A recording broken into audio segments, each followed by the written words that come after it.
Welcome to Juba Global News Network, and I am George. Here are the top 10 Global Headlines Roundup, January 24, 2026. Juba Global News Network Special Edition 1. Massive winter storm bears down on millions across the U.S. Historic ice, heavy snow, and extreme cold threaten widespread disruption as of January 24, 2026. A colossal winter storm, already being described by meteorologists as potentially historic, is unleashing a dangerous cocktail of heavy snow, crippling ice, sleet, high winds, and plunging temperatures across more than 30 states, affecting an estimated 235 million Americans from the southern plains, through the Midwest, Mid-Atlantic, and into the Northeast. This multi-day system has prompted blizzard warnings, ice storm warnings, winter storm emergencies, and state of emergency declarations in at least 16 states. The National Weather Service,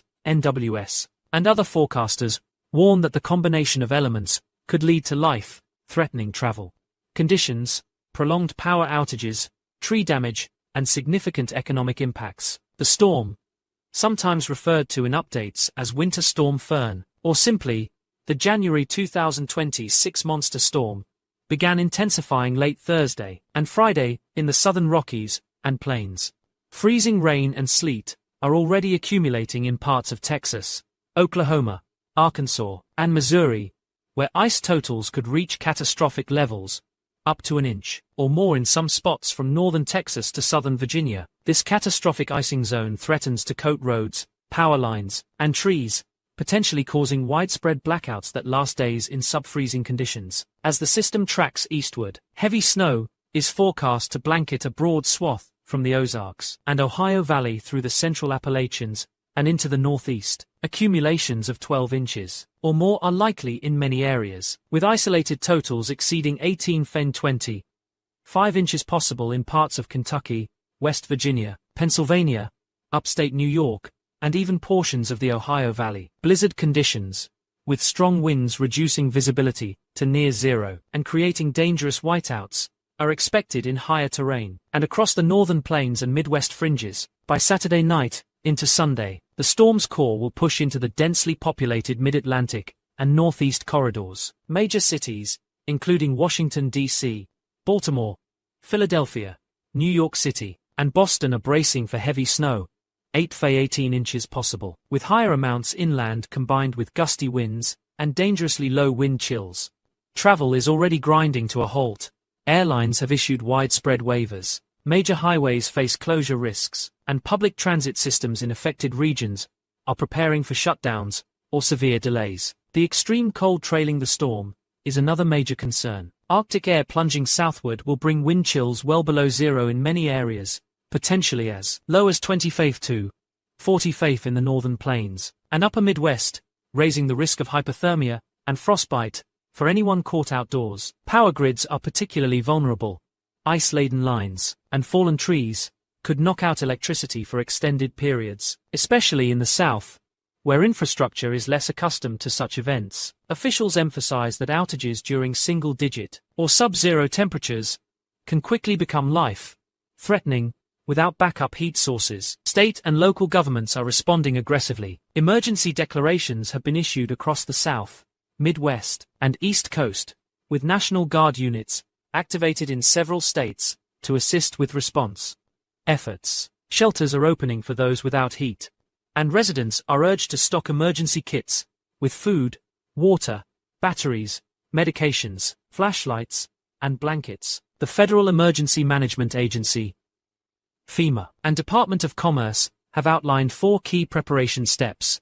Stay informed via official weather alerts, prepare your home and vehicles, build an emergency supply kit, and know how to stay safe during outages and extreme economic ripple effects are already emerging. Transportation hubs like Chicago, O'Hare, Dallas, Fort Worth, and major Northeast airports face mass cancellations. Supply chains for food, fuel, and medical goods could face delays, and businesses in storm-hit areas are closing preemptively. Insurance experts warn that damage from ice accretion, wind, and flooding from melting snow could push insured losses into the billions if the storm lives up to its historic billing. Meteorologists note that this system is unusually expansive and intense for mid to late January, fueled by a potent clash of warm, moist Gulf air overriding cold Arctic air. Climate patterns, including influences from a La Niña-influenced jet stream, have positioned the storm for maximum impact across a vast region. Residents in the path are being told to limit travel to emergencies only, charge devices, fill gas tanks, and check on vulnerable neighbors. As the storm evolves, through the weekend and into early next week, conditions will gradually improve from west to east, but recovery could take days or longer in hardest hit zones. 2. Thousands protest nationwide against federal immigration enforcement actions.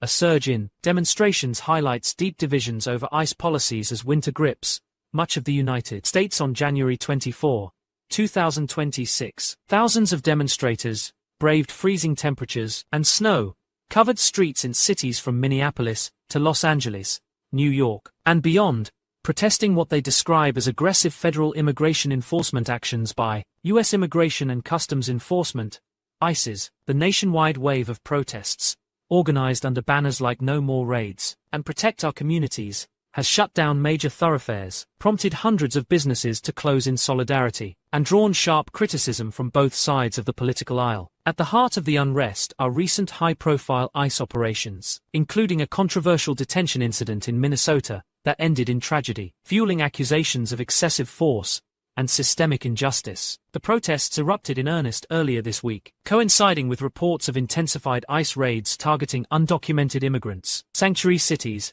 and mixed-status families. In Minnesota, a focal point of the movement, demonstrators blocked intersections in downtown Minneapolis and St. Paul, with crowds swelling to over 50 at peak hours. Organizers from groups such as the Minnesota Immigrant Rights Coalition and Black Lives Matter chapters called for an immediate halt to what they term militarized policing by federal agents. These raids are tearing families apart in the dead of winter, said protest leader Maria Gonzalez during a rally outside the ICE field office. We're not just protesting policy, we're demanding humanity. A pivotal incident amplifying the outrage occurred in mid-January, when a 32-year-old detainee, identified as Jose Ramirez, died in ICE custody in a Minnesota facility. Official reports classified the death as a suicide by hanging, but eyewitness accounts from fellow detainees and video footage released via FOIA requests suggest possible use of excessive restraint during an altercation with guards. The family has filed a wrongful death lawsuit, alleging negligence and racial profiling. Civil rights organizations,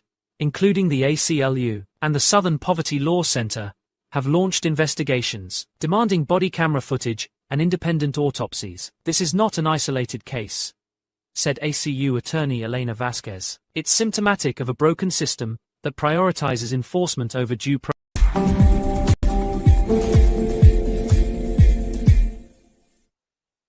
The demonstrations have spread rapidly across the country. In New York City, protesters gathered in Times Square and outside federal buildings in Lower Manhattan, with similar actions in Chicago's Loop, Houston's downtown, and San Francisco's Mission District. Reports indicate over 50 cities involved, with estimates of 20, 30, participants nationwide. In many locations, local businesses, particularly in immigrant-heavy neighborhoods, closed voluntarily to show support, hanging signs, reading "Closed for Justice," or standing with our neighbors.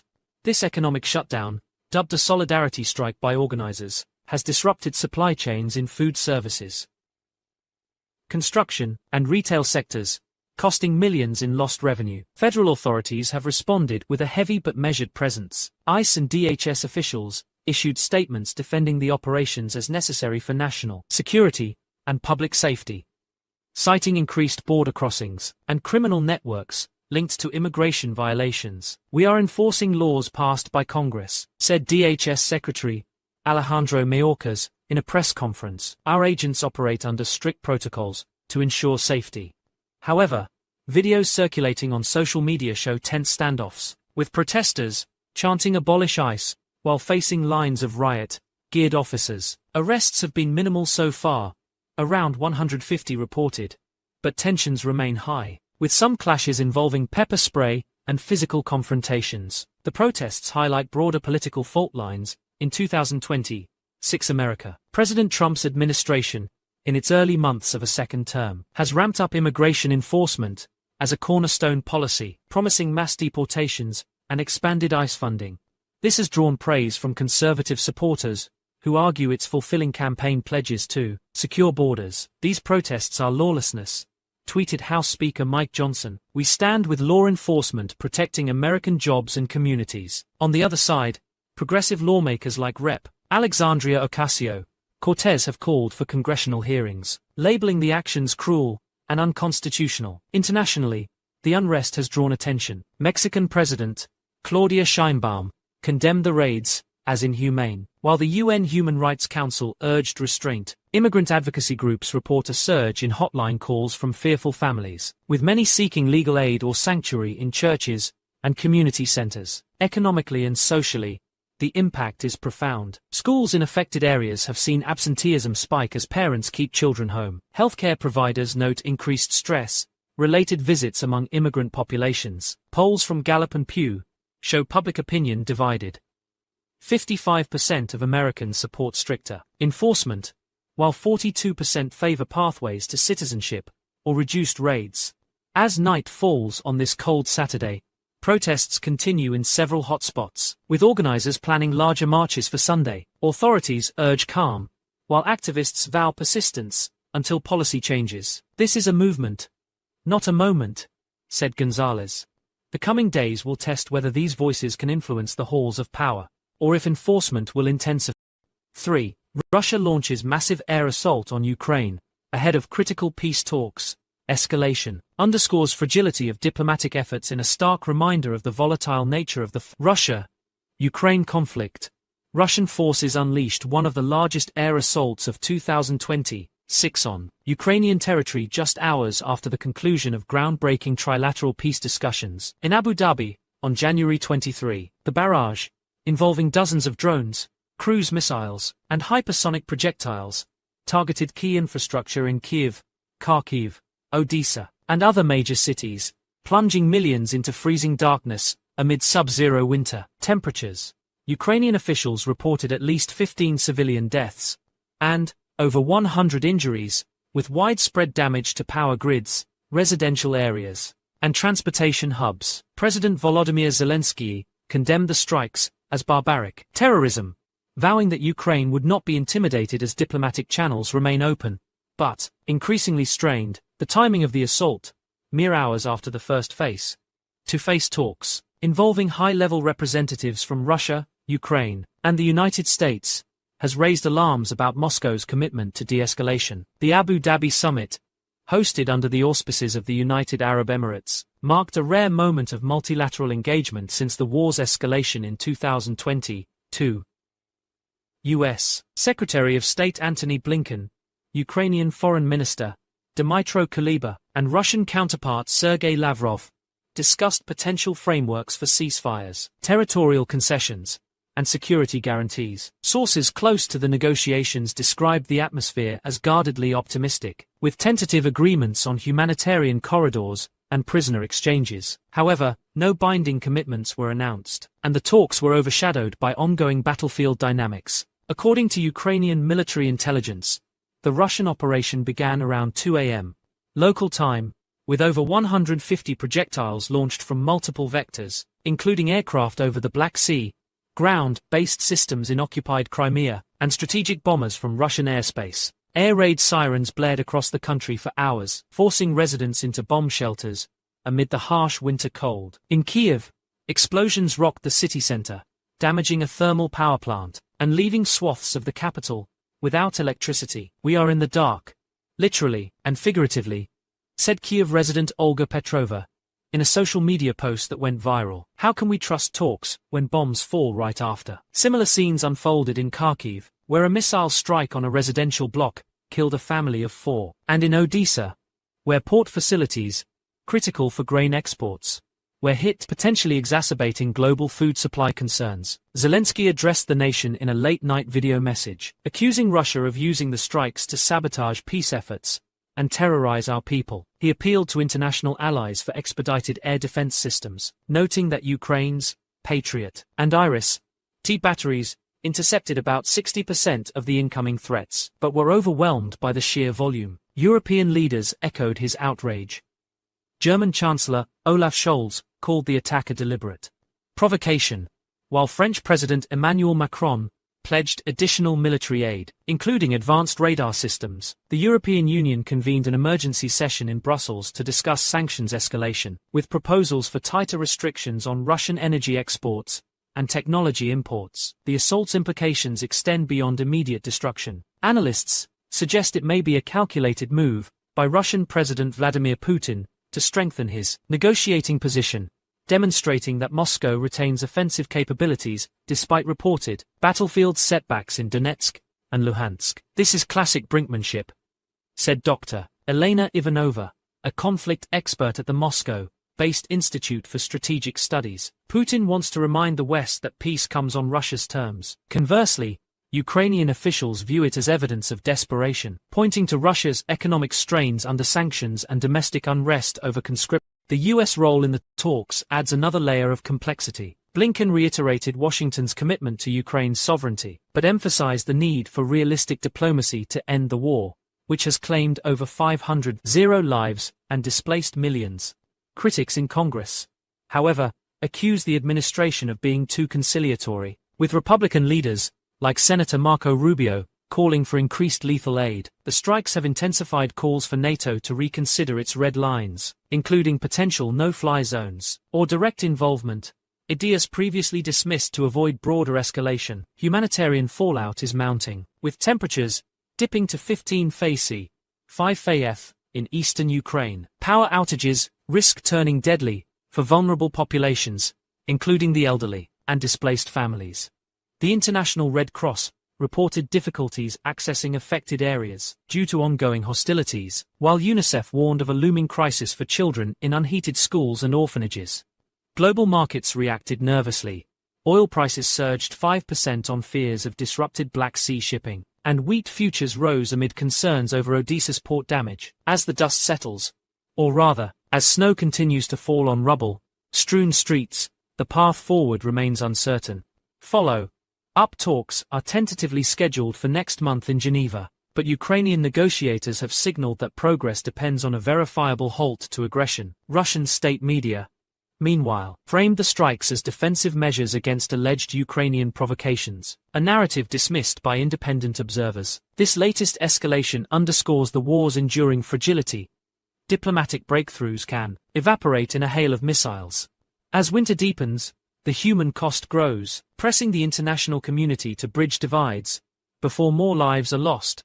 Juba Global News Network will continue monitoring developments, providing on-the-ground reports and analysis as this critical juncture unfolds. In a conflict that has redefined global security, one thing is clear: the road to peace is fraught with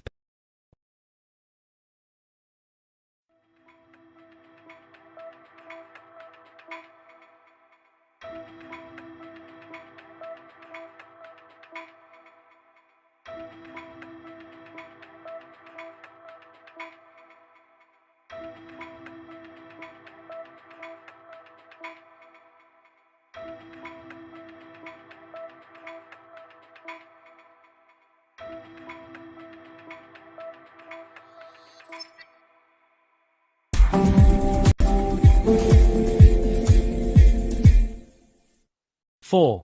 Trump signals armada of warships toward Iran, precautionary move, or escalation in tense Middle East, in a move that has sent ripples through international diplomacy and financial markets.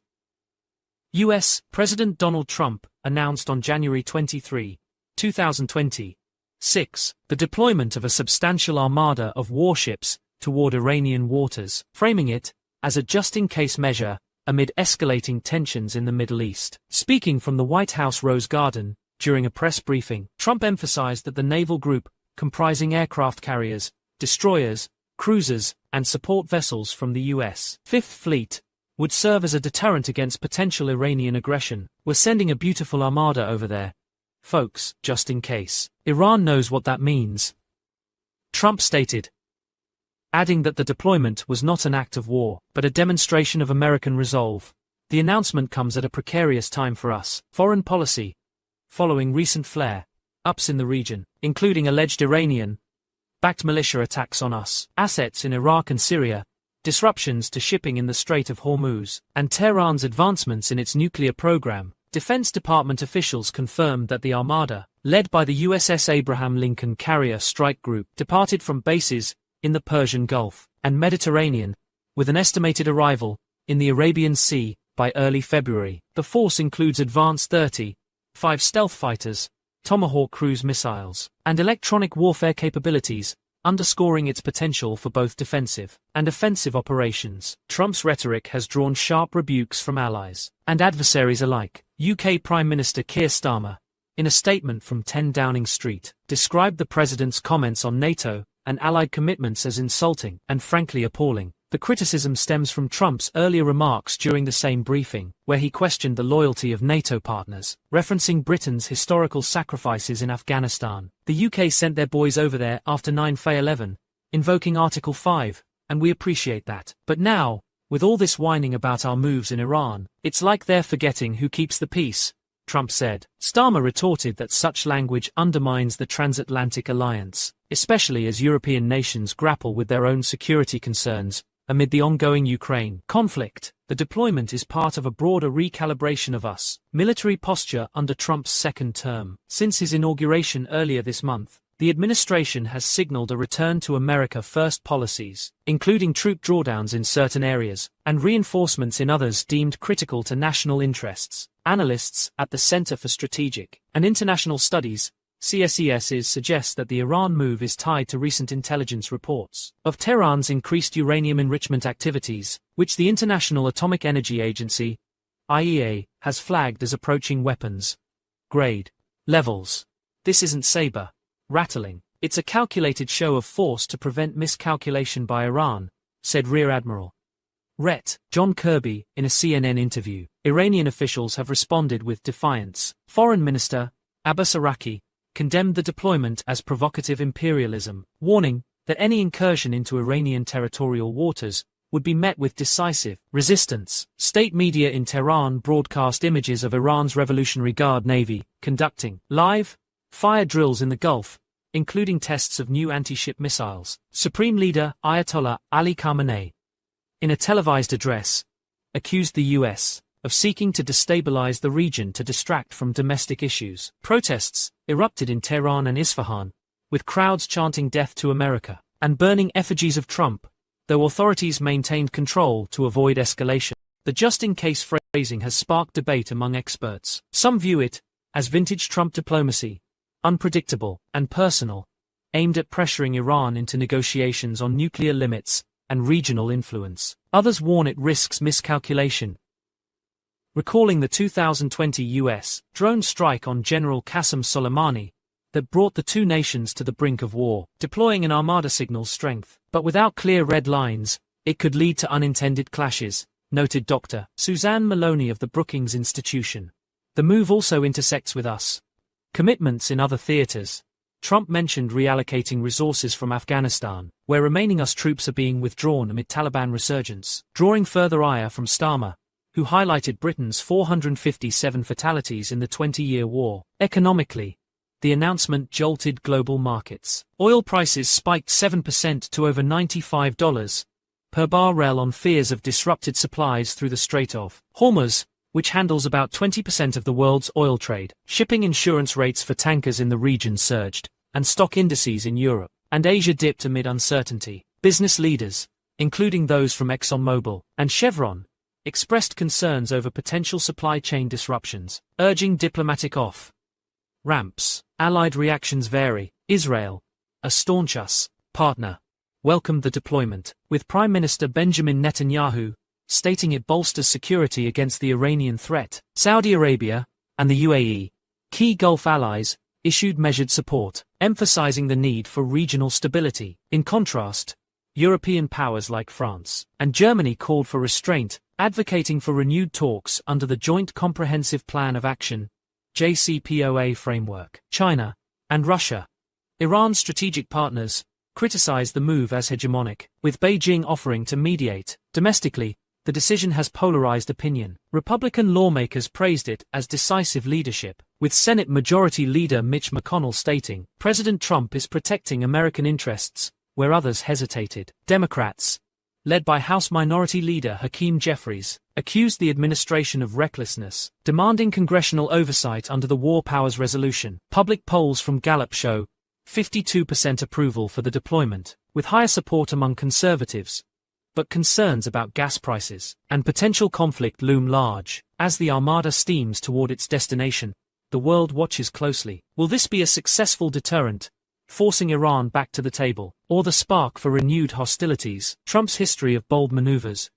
from North Korea summits to trade wars, suggests unpredictability, but the stakes in the Middle East are perilously high. With winter storms raging at home and global crises multiplying, the U.S. navigates choppy waters. 5. Florida nurse fired after viral TikTok rant targets pregnant White House press secretary. Social media backlash and professional repercussions ignite national debate in an era where social media blurs the lines between personal expression and professional accountability.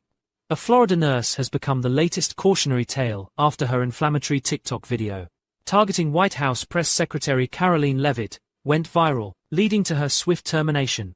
The incident, which unfolded over the past week, has sparked intense online debate, drawing in millions of views, thousands of comments, and even statements from political figures. As of January 24, 2026, the video, now deleted, but widely reposted, continues to circulate, highlighting the perils of digital outrage in a polarized America. The nurse, identified as Emily Rodriguez, a 32-year-old registered nurse at Orlando Regional Medical Center, posted the rant on January 18 from her personal TikTok account, under the handle Faina Seamrance. In the 45-second clip, filmed in what appears to be her car during a break, Rodriguez unleashed a tirade against Leavitt, who is currently in her third trimester of pregnancy.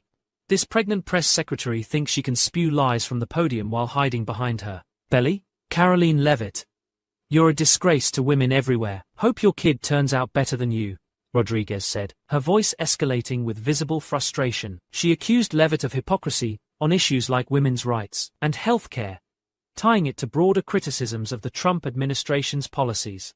The video exploded overnight, garnering over 2 million views within 24 hours, fueled by algorithms that pushed it to politically charged audiences. Hashtags like #FireThenurse and #DefenderLeavitt trended on TikTok and X, formerly Twitter, with users divided along partisan lines. Supporters of Rodriguez praised her for speaking truth to power, while critics labeled the rant vile and unprofessional, especially given Leavitt's pregnancy. Screenshots and clips spread to Instagram Reels and Facebook, amplifying the backlash. By January 20, Orlando Regional Medical Center announced Rodriguez's termination in a brief statement. "We hold our staff to the highest standards of professionalism and respect. After reviewing the content, we have parted ways with the employee in question. Patient care and community trust remain our top priorities." Hospital sources, speaking anonymously, told Juba Global News Network that the decision followed an internal review triggered by patient complaints and media inquiries. Rodriguez Union, the Florida Nurses Association, declined to comment on potential grievances, but noted that social media policies are standard in healthcare employment contracts. White House Press Secretary Karoline Leavitt, 28, who assumed the role following Trump's 2024 election victory, has not directly addressed the video. However, White House Communications Director Stephen Chung issued a statement condemning the rant as disgusting and unacceptable, adding, "Personal attacks on public servants, especially those involving family, have no place in civil discourse." Leavitt, known for her poised briefings and defense of administration policies, has been open about her pregnancy, sharing updates on social media that emphasize work-life balance in government. The incident has reignited discussions about free speech versus professional consequences. Legal experts point out that while Rodriguez's speech is protected under the First Amendment, private employers like hospitals have broad latitude to enforce conduct codes. Healthcare professionals are held to ethical standards that extend beyond the workplace, said employment attorney Lisa Chen of Miami-based Chen law firm. Rants that could undermine public trust in medical providers are particularly risky. The American Nurses Association's Code of Ethics emphasizes maintaining professionalism in all communications, including online. Social media platforms have also come under scrutiny. TikTok's community guidelines prohibit harassment and hate speech. Yet the video remained live for over 48 hours before removal. A TikTok spokesperson said, "We act swiftly on reported violations, but with billions of videos, community reports are crucial." Critics argue that the platform's algorithm prioritizes controversial content for engagement, exacerbating real-world harm. Rodriguez has since gone private on her accounts, but posted a follow-up apology on Instagram stories. "Since expired, I was venting frustration and didn't mean to target her personally. Politics gets heated, but I regret my words." Supporters launched a GoFundMe campaign, raising over $15,000 for her legal defense and job search, framing her as a victim of cancel culture. Detractors, including conservative influencers, called for nursing board investigations, potentially revoking her license. This case echoes similar high-profile firings, like the 2020 incident, where a New York nurse was dismissed for anti-lockdown posts during COVID-19 in Florida, where healthcare workers faced intense scrutiny during the pandemic.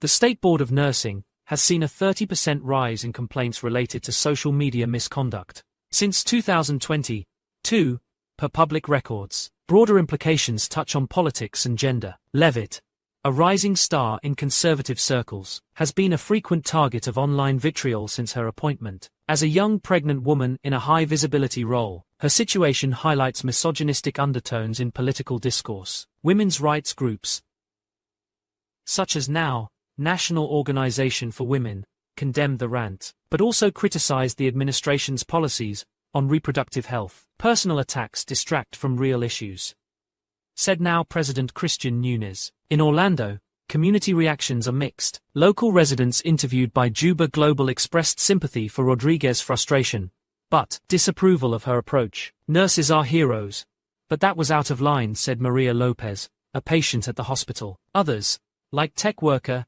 Jason Reed, defended her. "Everyone rants online. Why single her out?" As the story evolves, Rodriguez may face further fallout, including potential defamation claims, if Levitt pursues legal action. For now, the episode serves as a stark reminder: in the digital age, a momentary outburst can end a career overnight. Juba Global News Network will continue tracking this story, including any updates from Rodriguez, the hospital, or the White House. In a nation divided by politics, social media remains a double-edged sword, empowering voices while exacting swift